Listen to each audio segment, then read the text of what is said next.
नमस्कार दोस्तों। बिहार में नीतीश सरकार के कैबिनेट का आज विस्तार हुआ और उसकी चर्चा खबरों में रही है। मैं इस बात पर नहीं जा रहा हूं कि किस जाति को कितनी नुमाइंदगी मिली या किसको कौन सा पोर्टफोलियो मिला। मसला ये है कि नीतीश कुमार के करीबी नेता उपेंद्र कुशवाहा आज की तारीख में पार्टी में नीतीश कुमार, ललन सिंह, उपेंद्र कुशवाहा, यह जो त्रिमूर्ति है, जेडीयू के यही तीन बड़े नेता हैं और उपेंद्र कुशवाहा को कैबिनेट में जगह नहीं मिली। कारण क्या है? हालांकि वो ये उम्मीद कर रहे थे। लोगों ने पता किया आज की मंत्रिमंडल विस्तार शपथ ग्रहण जब पटना में चल रहा था तो उपेंद्र कुशवाहा कहाँ थे।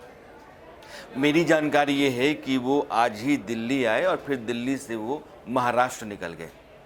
उपेंद्र कुशवाहा अपने राजनीतिक जीवन में जब जब भी महाराष्ट्र की तरफ ऐसे हालात में निकले हैं, कुछ न कुछ नया किया है उन्होंने। इस बार करेंगे नहीं करेंगे मैं नहीं जानता हूँ, लेकिन उपेंद्र कुशवाहा को कैबिनेट में नहीं लिए जाने का कारण टटोलने की कोशिश हम ज़रूर कर सकते हैं। कहा यह जा रहा है, हमारे एक मित्र हैं, बिहार की राजनीति में बहुत दखल रखते हैं, बिहार से ही हैं और लगातार जो हलचल होती रहती है उस पर उनकी नज़र रहती है। तो मैंने कहा कि ये बताइए कि उपेंद्र कुशवाहा को क्यों नहीं।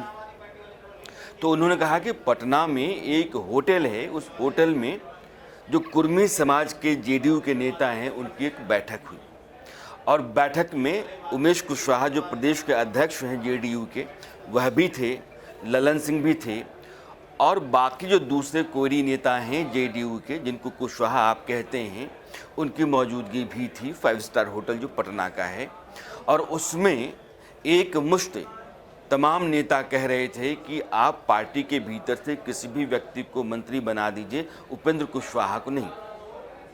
यानी कि कुर्मी समाज जो है, कोयरी समाज, इसके नेता ही जेडीयू के उपेंद्र कुशवाहा को मंत्री नहीं बनाए जाने के हक में थे और उनके दबाव में ही नीतीश कुमार ने ऐसा किया। मेरा दूसरा सवाल ये था उनसे कि जब पूरे मंत्रिमंडल में किसी भी नेता को मंत्री बनाने के लिए इस तरीके से जाति के नेताओं को बिठा करके रायशुमारी नीतीश कुमार ने नहीं की, तो फिर उपेंद्र कुशवाहा के मामले में क्यों? अगर 2 लोग मंत्री बनाए जाते हैं इसी समाज से, तो उनमें से किसी एक को ड्रॉप करके उपेंद्र कुशवाहा को लिया जा सकता था या नहीं? वो एक बड़े नेता हैं, पार्टी का चेहरा है और नीतीश कुमार के पक्ष में लगातार आवाज़ बुलंद करते रहे हैं। अभी आपको याद हो कि हाल ही में उन्होंने कहा था कि नीतीश जी आप आगे बढ़िए, देश आपका इंतज़ार कर रहा है। पिछले साल का एक वाकया याद है, जेडीयू की बैठक में उन्होंने ये कहा था कि नीतीश कुमार पीएम मटीरियल है। नीतीश कुमार को खुश करने के लिए, उनका विश्वास हासिल करने के लिए उपेंद्र कुशवाहा जितने भी जुगाड़ जतन कर सकते हैं वो करते रहे हैं। बावजूद इसके उनको टिकट कैबिनेट तक का नहीं मिला। वहाँ का जो मंत्रिमंडल है नीतीश कुमार की अगुवाई में, उसका रास्ता नहीं खुला। तो मैंने उनसे पूछा कि ऐसा क्यों? तो उन्होंने कहा कि आपकी बात लाजमी है। आज की तारीख में नीतीश कुमार इतने ताकतवर हैं और पार्टी के भीतर जब भी कोई भी स्थिति पैदा हो, उनकी हैसियत, उनकी ताकत, उनका वज़न और उनका अधिकार इतना ज़्यादा रहा है कि किसी भी फैसले को हाँ या ना कर दें, किसी को भी उसका विरोध करने की ताकत नहीं है। तो इतने लोगों को जेडीयू में मंत्री पद दिया जाए, इसका फैसला अकेले नीतीश कुमार कर सकते हैं, तो उपेंद्र कुशवाहा के मामले में ऐसा किए जाने के पीछे कोई ना कोई कारण रहा होगा। नीतीश कुमार को जो लोग समझते हैं वो यह मानकर चल रहे हैं कि यह फैसला जो है नीतीश कुमार का ही रहा होगा कि उपेंद्र कुशवाहा को कैबिनेट में ले जाया जाए या नहीं। इस बारे में पार्टी के भीतर कोयरी समाज के जो नेता हैं, लंबे समय से जो काम करते रहे हैं, खून पसीना बहाते रहे हैं, कहने की खातिर उनकी मौजूदगी में यह राय ले ली जाए और पता था कि इसका नतीजा क्या होगा। इसलिए इस आधार पर उपेंद्र कुशवाहा को रोक दिया गया। कारण क्या रहा होगा? अगर नीतीश कुमार ने ही यह फैसला किया होगा कि जाति के नेताओं के जरिए ही उपेंद्र कुशवाहा को ना करा दी जाए, तो फिर कोई ना कोई वजह रही होगी। उपेंद्र कुशवाहा, नीतीश कुमार दोनों साथ साथ बहुत लंबे समय से काम करते रहे, लेकिन आंकड़ा 36 का कई बार रहा है। 2003 में जब आरजेडी की सरकार बिहार में थी, तब नीतीश कुमार ने उपेंद्र कुशवाहा को नेता प्रतिपक्ष बनाया था। लेकिन 2005 में जब एनडीए की सरकार बनी, नीतीश कुमार मुख्यमंत्री बने, तो उन्होंने उपेंद्र कुशवाहा के साथ ऐसी अनबन या कहिए कि ऐसी अदावत पाल ली या हो गई कि उपेंद्र कुशवाहा के घर को नीतीश कुमार ने उनकी गैर मौजूदगी में खाली करवाया और सारा सामान बाहर करवा दिया था, सरकारी आवास।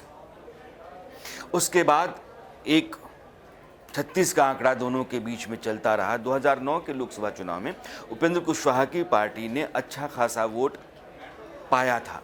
25,000 से लेकर के 40,000 तक वोट उनके उम्मीदवारों ने हासिल किया था। नीतीश कुमार को कहीं ना कहीं लगा था कि ये आदमी मेरा नुकसान कर सकता है, तो एक कार्यक्रम में वैसे ही जा करके उन्होंने गले मिल करके सारे गिले शिकवे जो थे वो दूर कर लिए थे। फिर उसके बाद राज्यसभा उन्होंने उपेंद्र कुशवाहा को भेजा, लेकिन उपेंद्र कुशवाहा का मन शायद कुछ और था, मंसूबे कुछ और थे। उनके भीतर बहुत सारी लालसाएं पलती रहती हैं। लाजमी है कि जब आदमी एक जाति का नेता होता है, उस जाति का उस राज्य के भीतर 3% के आसपास वोट बैंक हो, तो उसके भी सपने बड़े हो सकते हैं। तो इन सपनों की वजह से 2013 में उन्होंने राज्यसभा की सदस्यता छोड़ी और अपनी पार्टी बना ली आरएलएसपी।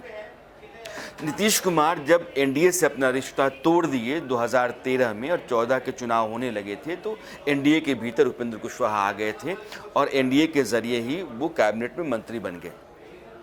उस समय तक नीतीश कुमार बाहर थे। नीतीश कुमार के खिलाफ वो लगातार मोर्चा खोलते रहते थे। उन्होंने यहाँ तक कहा था कि नीतीश कुमार दरअसल मुझे ख़त्म करना चाहते हैं। ये बयान उपेंद्र कुशवाहा का ही है। लेकिन नीतीश कुमार जब 2017 में एनडीए ने बीजेपी से हाथ मिला करके एनडीए में आ गए, तो यह माना जाने लगा कि बहुत दिन तक उपेंद्र कुशवाहा की एनडीए में जगह बनी नहीं रह सकती है, वो सुरक्षित नहीं है। और 2018 के आखिर में दिसंबर का महीना रहा होगा, जब 2019 के लोकसभा चुनाव में सीटों की खातिर बीजेपी के साथ बात बन नहीं पाई, तो उन्होंने एनडीए से अपने आप को बाहर कर लिया और लोकसभा चुनाव लड़े। सीट तो नहीं मिली, फजीहत अलबत्ता हुई। इसके बाद 2020 के जो विधानसभा चुनाव थे, उसमें उन्होंने उपेंद्र कुशवाहा ने एक गठबंधन बनाया जिसमें एआईएमआईएम और बीएसपी थे। एआईएमआईएम को 5 सीटें मिल गईं। ये दीगर बात है कि इसी साल उन 5 में से 4 विधायकों को आरजेडी ने अपने पाले में कर लिया। बीएसपी को भी 1 सीट मिली, लेकिन आरएलएसपी को एक भी सीट नहीं मिली। उपेंद्र कुशवाहा की जो राजनीतिक हैसियत थी और उनका जो भविष्य था, दोनों को लेकर के सवाल और संकट खड़ा होने लगे थे। ऐसे में उन्होंने यही मुनासिब समझा कि जेडीयू के साथ, नीतीश कुमार के साथ हाथ मिला लिया जाए। और पिछले साल मेरा ख्याल है कि मार्च में आरएलएसपी और जेडीयू का विलय हो गया और इस विलय के बाद नीतीश कुमार ने उनको संसदीय दल का नेता बना दिया। संसदीय दल का नेता बनने के बाद उन्होंने यह कोशिश जरूर की कि नीतीश कुमार का राइट हैंड बन जाए। चूँकि आरसीपी सिंह के खिलाफ नीतीश कुमार के मन में बहुत कुछ भर गया था, उनको वो राज्यसभा भेजना नहीं चाहते थे, भेजा भी नहीं, केंद्रीय मंत्रिमंडल से वो निकल भी गए वहाँ से, और उपेंद्र कुशवाहा ने अपने लिए जगह बनानी शुरू कर दी थी। आज की तारीख में पार्टी के नेता हैं, वो संसदीय दल के नेता हैं, लेकिन उम्मीद ज़रूर कर रहे थे कि उनको कैबिनेट नीतीश कुमार लेंगे और इसके ज़रिए वह जो खोया हुआ जनाधार उनका था, जो हैसियत थी, उसकी वापसी हो जाएगी। लेकिन नीतीश कुमार ने ऐसा होने नहीं दिया।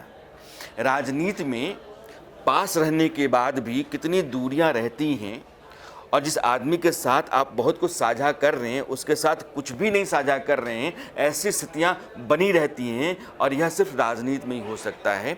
उपेंद्र कुशवाहा नीतीश कुमार के बीच में जो अभी रिश्ता है, कमोबेश आप उसको इसी तरीके से मान सकते हैं।